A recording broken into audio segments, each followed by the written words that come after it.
The Dallas Cowboys got bigger and badder on defense during the 2024 NFL Draft. But how much will the rookies play right away? All that and more in this episode of the Locked On Cowboys podcast.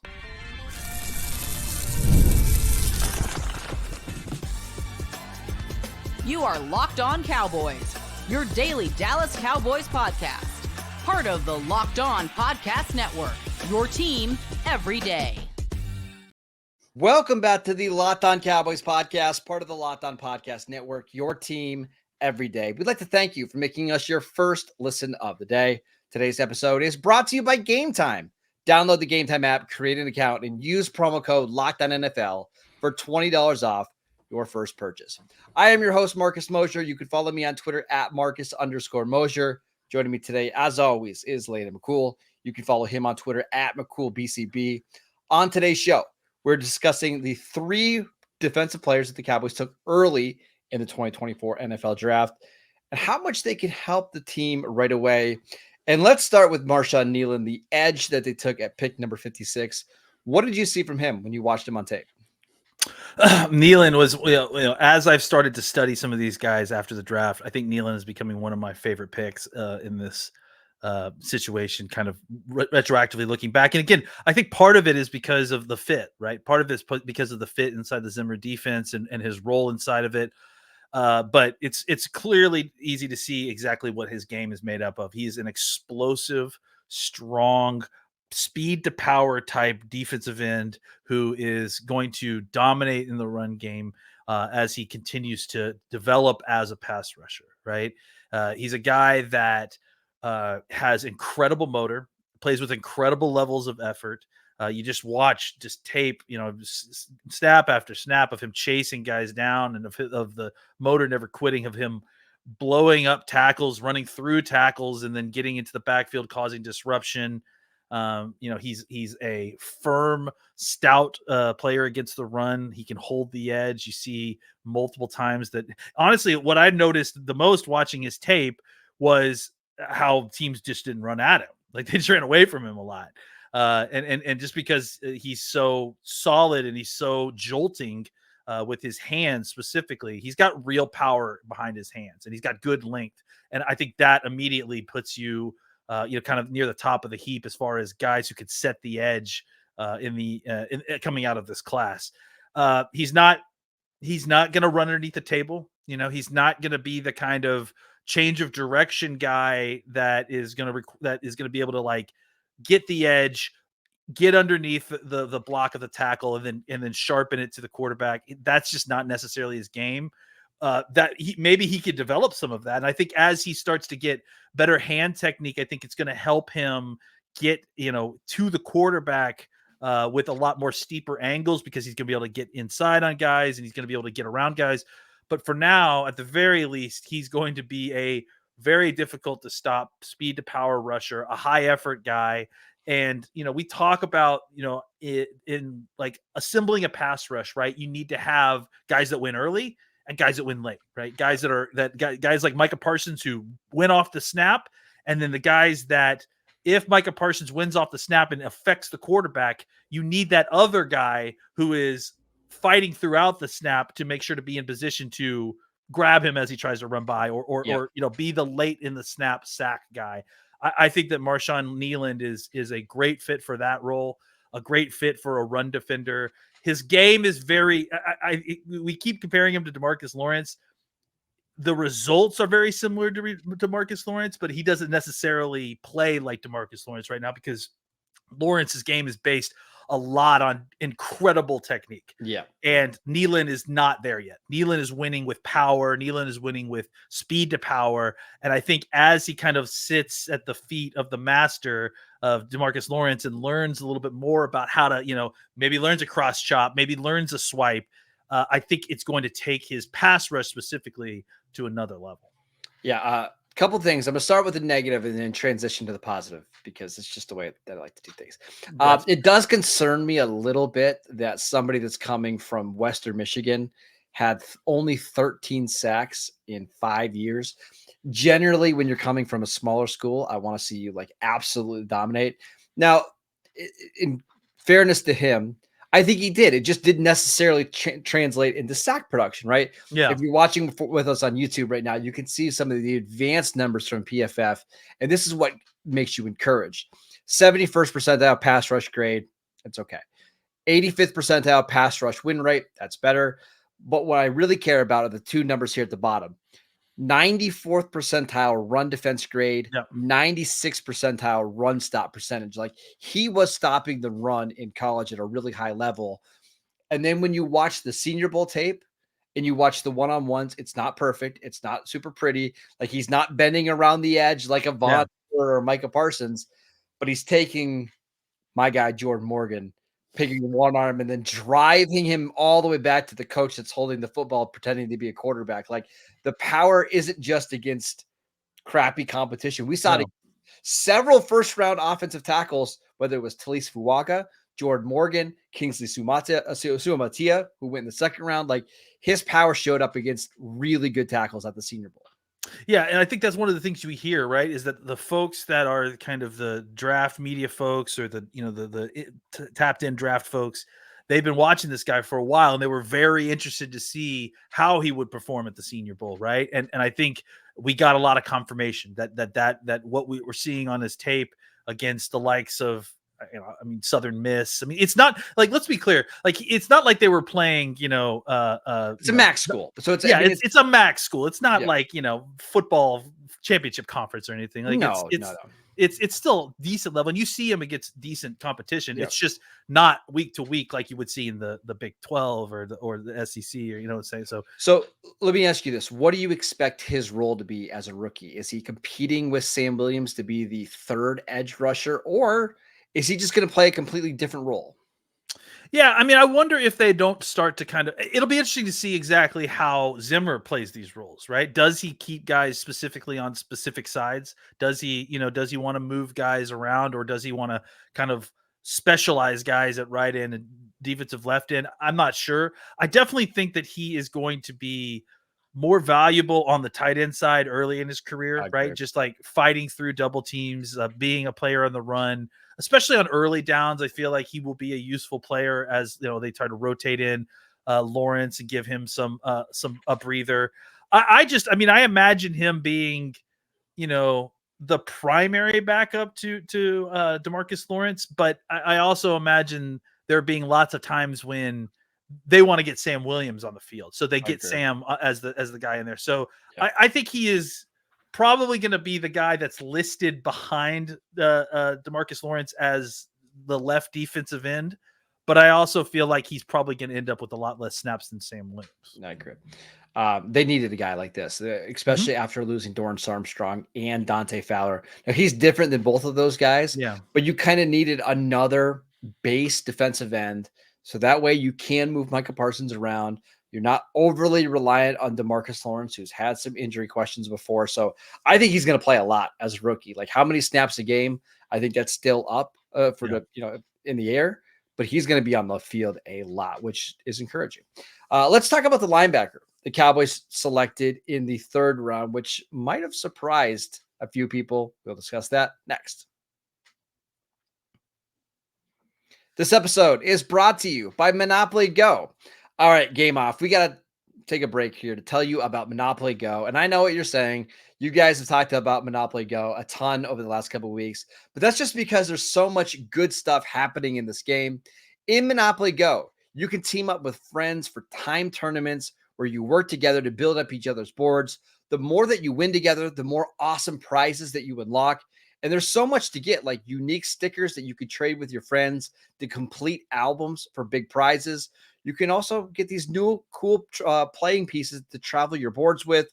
And you can get hilarious emojis for taunting friends when you smash their buildings or heist their vaults. Plus, Monopoly Go feels new and exciting every single day with constantly changing tournaments and challenges. A ton include their own unique mini games like digging for treasure. And there's always new timed events that help you win big, like massive multipliers for everything you win or rent frenzies. There's always something fun to discover in Monopoly Go. So get off the bench, go download it now for free on Google Play or the App Store. Game on. This episode is brought to you by eBay Motors. passion, drive, and patience. That's the formula for winning championships, and it's also what keeps your ride or die alive. eBay Motors has everything you need to maintain your vehicle and level it up to peak performance. Superchargers, roof racks, exhaust kits, LED headlights, and more. Whether you're into speed, power, or style, eBay Motors has got you covered. With over 122 million parts for your number one ride or die, you'll always find exactly what you're looking for. And with eBay Guaranteed Fit, your part is guaranteed to fit your ride every time or your money back. Because with eBay Motors, you're burning rubber and not cash. With all the parts you need at the prices you want, it's easy to make your car the MVP and bring home huge wins. Keep your ride or die alive at ebaymotors.com. Eligible items only. Exclusions apply. eBay Guaranteed Fit only available to U.S. customers. Welcome back to the Locked On Cowboys podcast. Are you watching Fox Sports or ESPN on your TV all day? Are you having to turn down the volume because of all that shouting? Make the switch to Locked On Sports today, a free 24/7 sports streaming channel program for you every day to bring you the biggest stories without all that screaming. Locked On Sports Today brings you can't-miss analysis, opinions, and news, streaming 24/7 on YouTube or on the free Amazon Fire TV channels app, part of the Locked On Podcast Network, your team every day. All right, Landon, let's talk about the Cowboys linebacker they took in the third round, Marist I'm going to make sure I get it right. Liufau, correct? Well done. Well done. Yeah, I'm saying this like I've ever pronounced it correctly, but yes, I think that is Liufau. We got to get it right. I liked watching this tape. I totally understand why the Cowboys did as well. He's definitely a playing with his hair on fire type linebacker, right? He's just like constantly, he's just a terror coming downhill, right? Like as soon as he gets an opportunity, he makes his way downhill. He is a physical player. He shies off contact, and he'll make his way to the ball carrier and makes physical tackles. There's just so many clips of this guy destroying blockers in pass protection, of him taking on pulling guards. He's kind of a throwback in a lot of ways, right? It just that sort of, again, we compare him to the sort of inside linebacker, the what they call him, the Mikes in a 3-4 line defense, right? Where he's almost like a hammer. Like he's supposed to be attacking the offensive blocking scheme in a way that is really disruptive. He has some pretty good athleticism, for as far as change of direction stuff goes, and you can see that a little bit. He's got some ability to like move with running backs and tight ends in short zones and some man coverage stuff. He doesn't necessarily have great long speed. I mean, that 4.64 is okay, but I think it's not something where you're trying to put him in man coverage situations with a wide receiver in the slot or anything like that. Right. He is definitely a downhill kind of player that is going to be a much better attacking, much better as like I mentioned before when we talked about him as a linebacker with an assignment, right? With a point, he's a point and shoot linebacker. You give him a job and he can handle the job. I think where he struggles at times is playing instinctually, where he has to read a bunch of keys, right? Where he has to see a bunch of different keys to kind of determine where the ball is going. I think his instincts are good. You and I actually had a conversation about this. It felt like when I watched him early that his instincts weren't really good, but I don't think, after discussing it with you a little bit, I don't know that it's that. I think it's more just that there are times when you see the wheels spinning, right? Like it's like he's got too many things that he's trying to keep in his head, and it's causing him to play slow, right? I will just add in that much like Kneeland, I think that this, maybe even more so than Kneeland, honestly, I think this is a really specifically good fit for what Zimmer is trying to do, right? Like this guy really fits what Zimmer's defense is going to be about.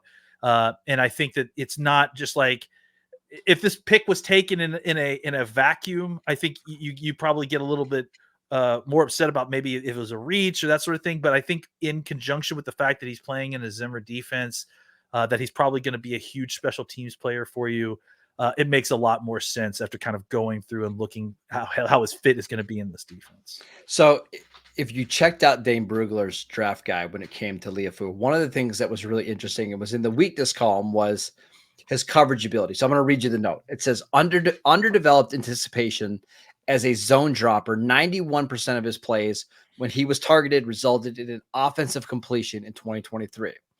That sounds really bad. Yeah. I want to show you the PFF grades here because it's very interesting. 98th percentile coverage grade, 99th percentile box coverage grade, 85 percentile forced incompletion percentage.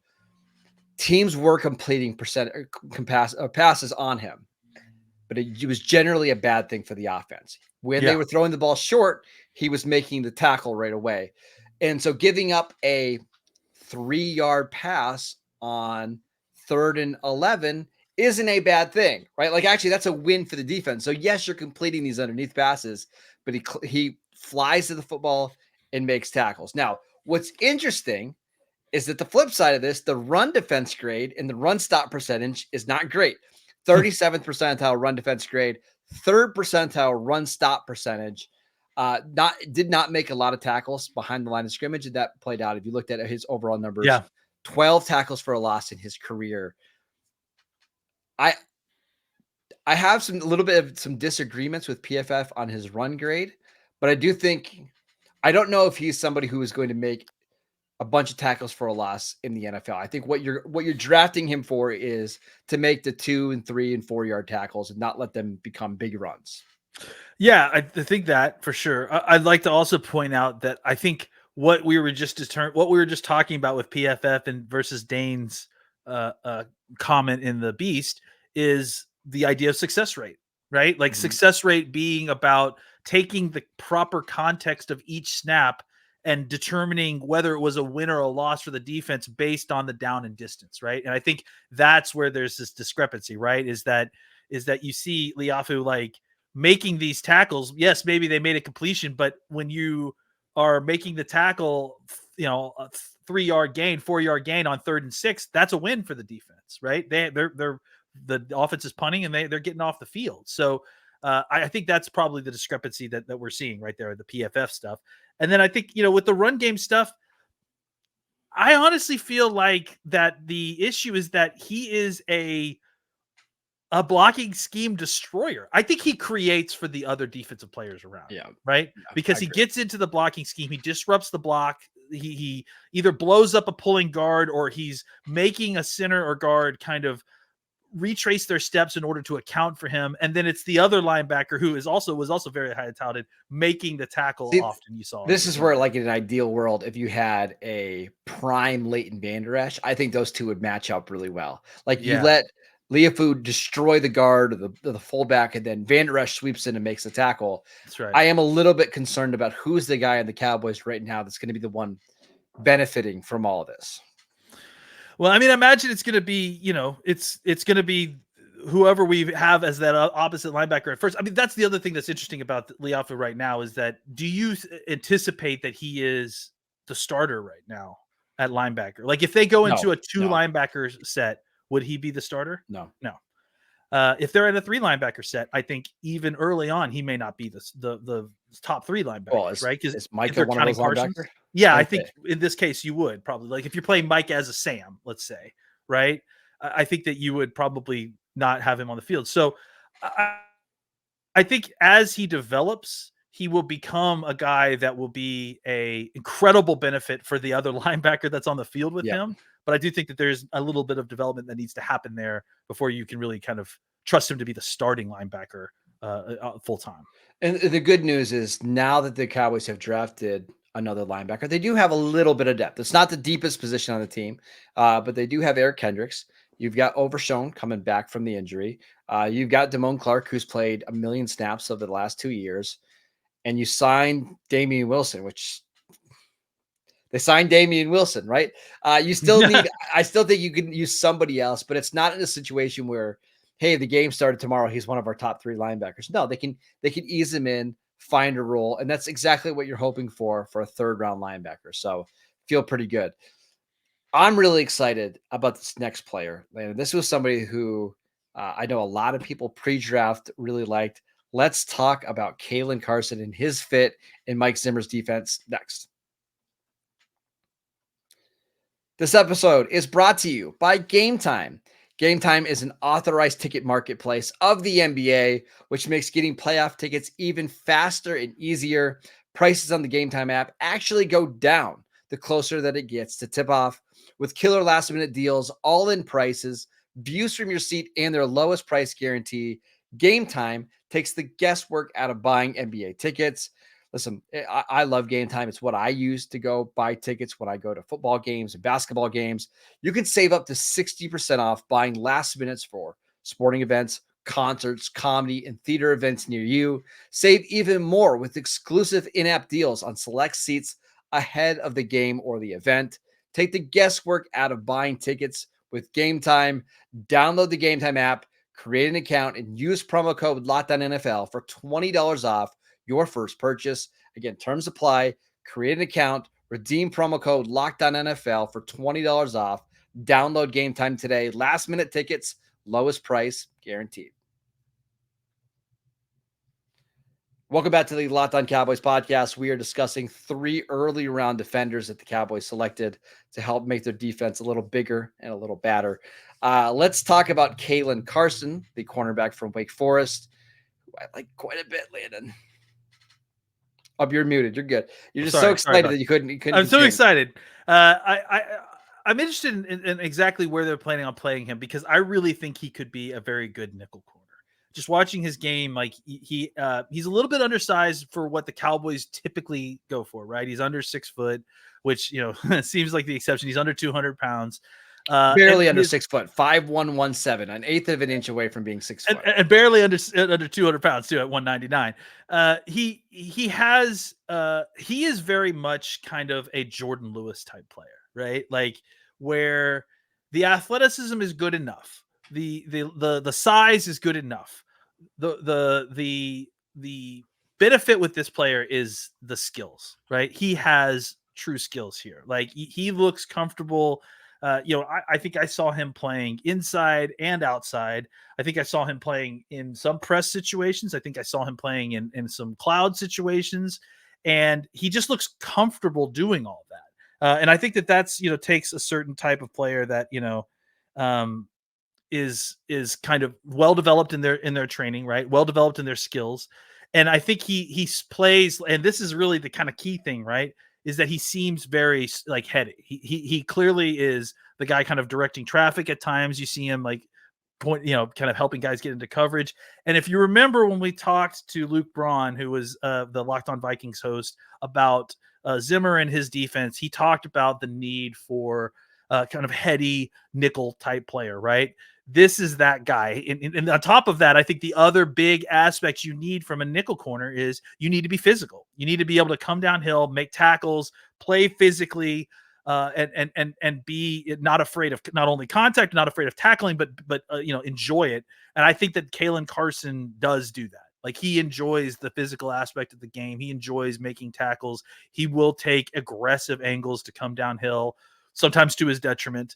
But I think that as far as the kind of elements that you're looking for as a inside outside corner who, you feel pretty confident could be kind of that tough nickel corner guy, I think Caelen Carson has definitely got it. And frankly, it seemed like a pretty big steal for the Cowboys to get Caelen in the 5th round. I mean, just watching his tape, he's not, an athletically gifted guy that should be a top 100 pick necessarily, but he is so skilled that, I think he's honestly going to be able to come in and play, I don't know if he's going to be a starter, but I certainly wouldn't be afraid to throw him on the field. I think early in the season, if he has a good training camp, because his skill set is just already so developed that I feel like he could probably, at least get into the groove and be a contributor early on.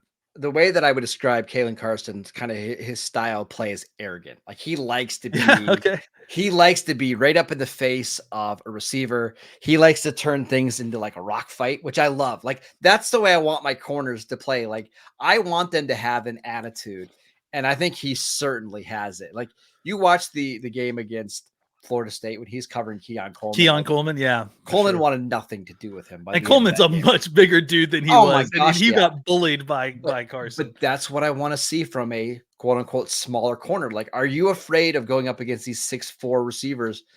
Carson won that matchup with ease. I think, to me, when I watch him, I think he's an outside corner. If you're watching with us on YouTube right now, you can see some of the stats.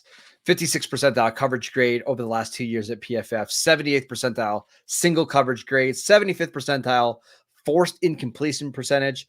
He had a 69th percentile grade when there was pressure in coverage, and then a 33rd percentile zone grade. I think he's more of a man corner than a zone corner, even though you saw him play a lot of off coverage at Wake Forest. I think he's an outside corner. I think the Cowboys were maybe looking for a third outside corner with Diggs coming back from the ACL.